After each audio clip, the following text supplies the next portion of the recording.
These aesthetics specifically are built to be from your community. They are contextually of this place. If you moved it to somewhere else, it wouldn't fit anymore. It tells a story.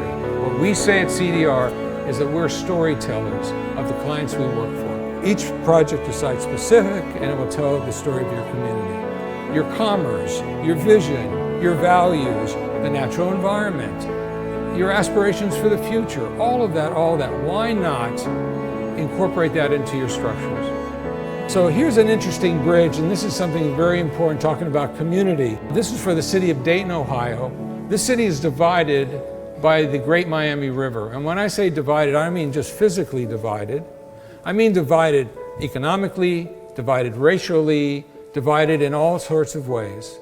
So when they brought us in to have this community meeting, they wanted us to somehow glean from the audience how they see themselves, what do they want this new bridge to speak about. I walk in, the entire audience was African American, and they said, do you realize that this bridge we close down once a year in solidarity to the Selma March Martin Luther King had. This bridge is called the Peace Bridge. You start seeing how important that side of the city is. How do you tell that story? How do you do that?